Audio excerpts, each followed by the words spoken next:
طبعا ست الحبايب جايه لنا من بدري بتجهز لنا الايه الاكل يا حبايبي مش قادره. بس هتعمل ايه؟ ده ايه العاده، واحنا طبعا يعني مش عايزين نقطع لها عيد. ربنا يخليها لنا يا رب وما يحرمناش منها ابدا. نوري يا هزوره. لا ده وقت الغداء. شايفين يا حبايبي؟ اللهم صل على النبي. العجينه بدات ايه؟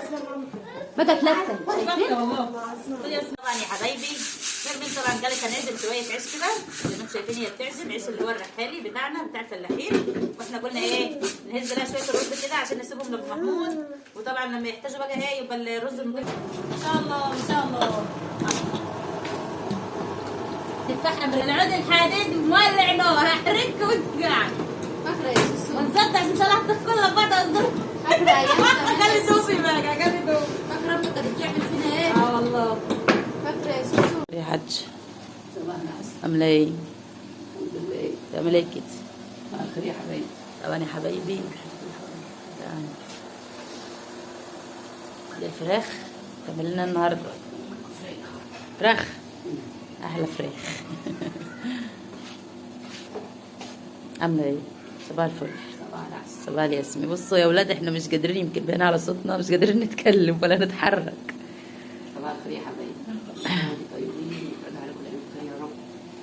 يا رب يفرج عليكم شهر رجب وشعبان ورمضان ويبلغنا رمضان يا رب اللهم امين. امين. كلها خير وفي كل سنه وانتم في اتم الصحه والسعاده والعافيه يا رب، ويحقق لكم احلامكم كلها اللهم امين يا رب.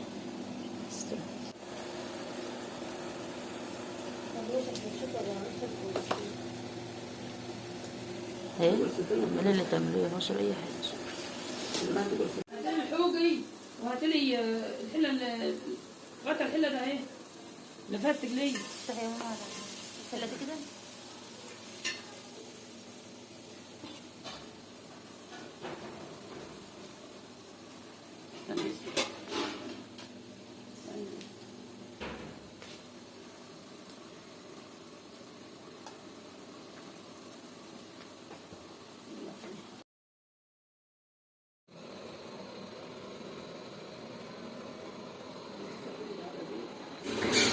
دقيقة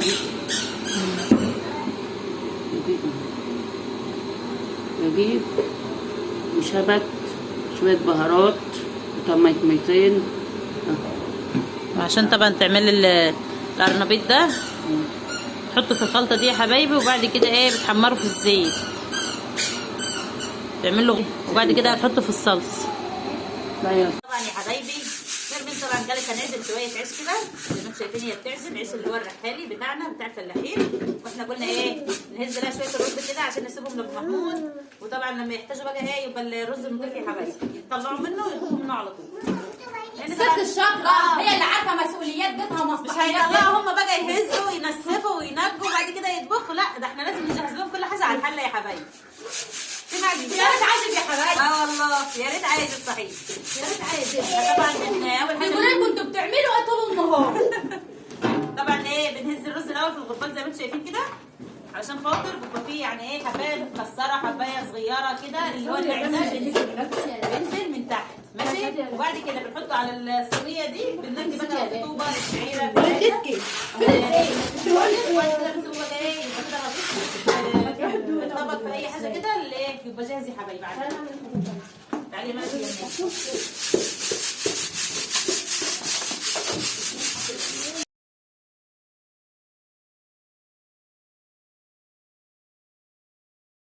اهم حاجه زبده العجين حلو علشان يطلع معاكم لما تكوروا الكوره كده وتطلع معاكم اللهم صل على النبي طريه وجميله كده، اعرفوا ان العجين بتاعكم حلو ماشي.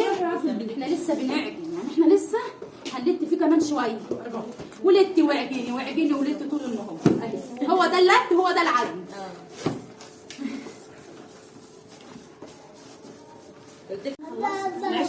كل واحد يعمل مصلحه يا حبايبي. هي هتعمل شويه الرز على ما انا اعمل على ما انا اخلص العجين. والله يا حبايبي انا عايزه اجيبها من الصبح بس كل شويه يقولوا ايه يا اختي يكونوا نايمين، عشان احنا طبعا امبارح كنا تعبانين وعما خلصنا كنا متاخر يعني جربات الساعه 12 بالليل، فمش كنا قادرين نصحى بصراحه.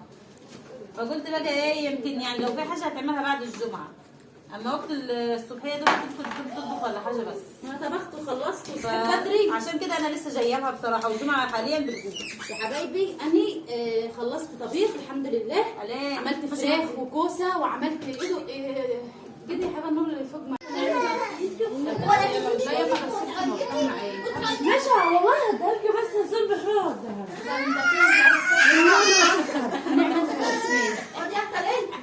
نعمة ولا اسمين. يلا يلا يلا دوم ياخدوا صوره بقى نرمين ولاد. انا عايزه اشوف مش عارف الايمان نزل دلوقتي يا حبايبي دلوقتي. الايمان نزل علينا دلوقتي. عايزه اعدل مش براي معلش عمال يمشي كده عشان اكمل العجين وهو ناعم كده. يا ماما عشان ده السفر يا ماما. شايفين يا حبايبي اللهم صل على النبي. العجينه بقت ايه؟ بقت لفه. شايفين والله يا اسماء لقطه ولا حاجه. شايفين يا حبايبي. خلصنا هزي هنا نحطه على الصينيه وننكيه زي ما انتم شايفين كده. ده رز الفلاح. الحاجه الوحشه بنشيلها. في رز يا سوسو بيجي معبأ في المحلات. عارفين ان احنا بنبيض الرز. لا ما هم يا حبايبي مش عارفين. طبعا يا حبايبي احنا عندنا رز الشعير بيطلع من الارض الزراعيه وبننشره كده في الايه في الشمس. بيقعد له مده يعني 10 ايام اسبوعين على حسب لما بينشف كويس. وبعد كده بنخزنه في الشكاير زي ما انتم عارفين معانا. بنخزنه من السنه للسنه. ماشي ده حاجه. تاني حاجه لما بنحب بقى نبيض بس يا لولو الاء طبعا لما بنحب بقى ايه نبيض كده يعني حبه بحبه. فبنعمل اشكاره على بعضها. ما بنشتريش كيلو بكيلو من المحلات زي ما انتوا ايه بتشتروا يا حبايبي اللي هي الاكياس الجاهزه اللي بالكيلو دي. ما بنشتريهاش نهائي. ماشي. احنا لما يعني ايه بنحب بقى نبيض بنعمل الشكاره كلها في المكنه بنبيضها ونطلع اللي هو السرس اللي هي القشر بتاعت حبايه الرز ده بنعملها للطيور او المواشي. وبعد كده الرز الابيض زي ما انتم شايفين كده بناخده. ازيك يا ست الكل؟ عامله ايه؟ ازيك يا حبايبي؟ الحمد لله. طبعا ست الحبايب جايه لنا من بدري وتجهز لنا الايه الاكل يا حبايبي. مش قادره بس هتعمل ايه؟ ده ايه العاده. واحنا طبعا يعني مش عايزين نقطع لها عيد. ربنا يخليها لنا يا رب وما يحرمناش منها ابدا. نوري يا هالزوره. لا ده وقت الغداء. طب خلنا النهارده يا ست الكل. ادي الرز. بصوا حاجه سريعه لان الناس احنا مش فاضيين اساسا. نعمل محشي ولا محشي. وبطبخ كوسه خضار كوسه اهو شوربه ورز والفراخ بألف هنا وألف شفا. لا مش فاكره. يلا بينا نتغدى. تعالوا اتغدوا معانا والف الف هنا وشفا. تسلم ايديكم يا حبايبي.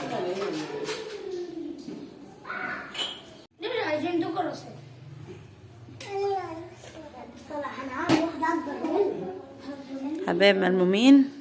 نار يا حب. انت امك مش موجوده طبعا لسه هتيجي بعد الغدا. ما اقولكوش بقى على السجعه والجو اللي بره. هات الصندل ده. اللهم صل على سيدنا محمد. تعالوا اشربوا معانا شاي. ايوه الشاي احلى ليه؟ الخبيز اللي بالشاي. اللهم صل على النبي. اللهم صل على النبي. تسلم ايدك يا نوره. تاكلوا بألف هنا وشفا. ما كانش ينفع يا حبايبي اسيب بيتي من غير عيب. طبعا امال ايه؟ ربنا يجعله كده دايما مستور يا رب العالمين. كانت دايما ست تقول البيت اللي من غير دقيق حلو. جديد. الله يرحمهم ويحسن اليهم. كانت امثالهم حكم وكلامهم ما كانش فيه بعد والله بصراحه. وكان فعلا حقيقي. خبزنا شويه عيش بقى. عايزه اقول لكم والله العظيم تحفه تحفه تحفه. بألف هنا وشفا. ما تقولوليش بقى العيش اللي بيجي من بره ولا الكلام ده. شوفي العيش منفوخ ازاي. ده حلاوه ونظافه وطعامه وكل حاجه حلوه تلاقيها في بيتك بنظافه. ريحه العيش. ريحه الخبيز مخليه ريحه البيت والمكان حوالين مننا كله دافي. والله العظيم دافي مش كلام وخلاص. شويه عيش عسل. ولا ايه رايك يا لولو؟ صح. طبعا ما شاء الله هم خبزوا. هنعمل الكميه دي بس النهارده عشان احنا طبعا مستعجلين في ايه في الظروف اللي احنا فيها دي. اما لو في وقت فاضي كنا عملنا اكتر من كده. يلا بقى تتعود ان شاء الله برجوعك ايه بالسلامه ان شاء الله. انا عندي حبيبه ما بتحبش الا العيش دي والله. قالت لي يا ماما انا لا عايزه عيش فينو. المدارس طبعا يا حبايبي هتبدا ان شاء الله بعد بكره. فطبعا حبيبه قالت لي يا ماما انا عايزه العيش اللي انت بتخبزيه في البيت. يا بنت انا مش فاضيه ومسافره وفي عيش ابيض وهجيب لك عيش فينو واحطه في البيت. كل واحد بيشتري عيش اساسا وما عادش حد بيخبز، بس هي برضه حابه ده. قالت لي لا يا ماما اخبزي لي عيش في البيت. وبصراحه هو احسن واطعم وانضف. شايفين العيش بيتكلم عن نفسه. يلا بألف هنا وشفا. فقلت لها حاضر يا حبيبه من عينيا هعمل لك احلى شويه عيش قبل ما امشي. قمت من بدري طبخت وخلصت والخبيث في دماغي يا حبايبي والله العظيم انا خدت اذان الجمعه. واحنا دلوقتي بعد الجمعه بساعه. الحمد لله. هنخلص كل ده خلص اللي ورانا وبرده كل ان شاء الله يعني. بصوا مش الموضوع كله ما خدش ساعه ونرضي برده جميع الاطراف. شايفين من فوق ومن تحت احمر ازاي؟ شايفين ما شاء الله. تسلمي ايدك. انت هتعملي حاجه شنال له حبايبي بألف هنا وبألف شيف.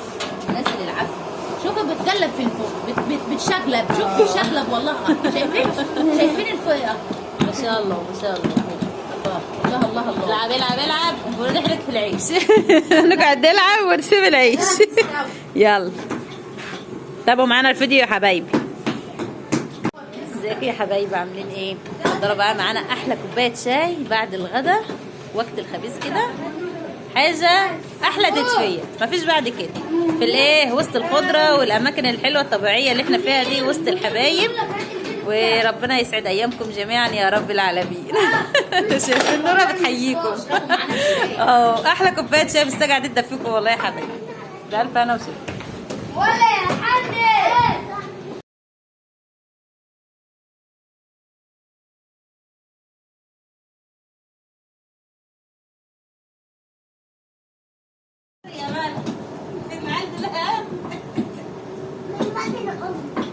طبعا يا حبايبي احنا جاوبنا مين؟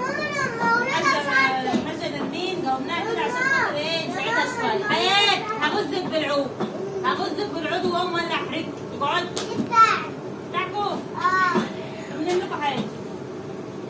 شايفين يا حبايبي؟ ما شاء الله ما شاء الله. تفاح امريكاني خير في البيت حلو. تفاح امريكاني. لا خير في البيت حلو. والله يا حبايبي خير في البيت حلو والحاجه اللي بتتعمل في البيت ريحة الخير جميلة في البيت. هاتوا يلا على السريع يلا الفرن شغال. يلا عشان العود اهو العود الحديد مولع نار هحرقك وانت قاعد. فاكره يا سوسو؟ ما نصدق ان شاء الله هتدخل بعض اصدر. فاكره يا قال لي دوبي بقى قال لي دوبي. فاكره امك كانت بتعمل فينا ايه؟ والله فاكره يا سوسو؟ كانت ايام واحلى ايام يا ريتها دايما والله يا حبايبي.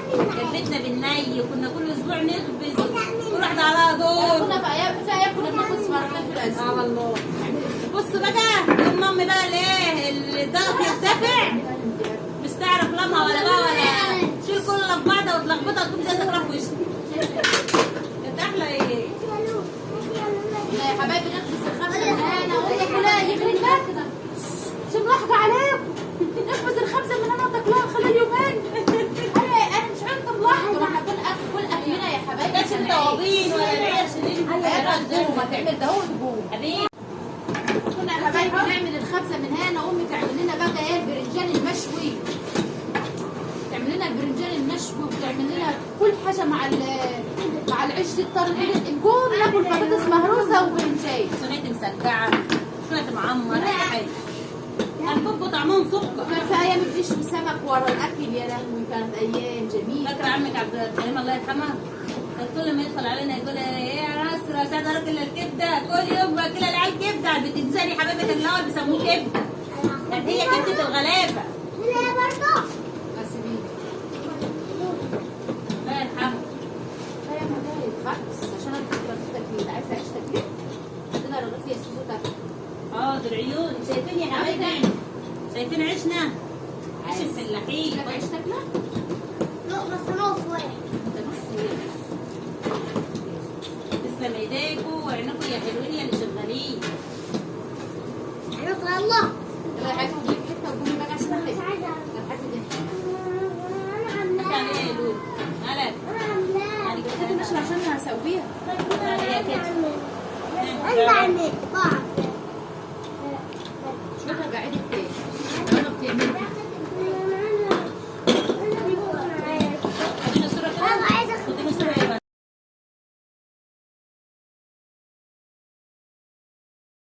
كده النهارده نكون خلصنا الخبيز ولا احنا نبدا الخبيز؟ كده يا حبايبي نكون ختمنا بقى ايه اليوم بتاعنا مع نرمين كده في الخبيز يعني ايه. وده كانت احلى يعني وقت كده عديناه مع بعض ساعه الخبيز كده. وده بقى ايه الجرابير اللي هي بالسكر، شايفين ما شاء الله. ننزلها كده هو هتبقوا عملت عيش مقرمش. ده احلى عيش مقرمش اهو. وده العيش اللي ايه الطري بتاعنا. شوفي تعالي يا ليلو كده. دي ده الفرق الصناعيه.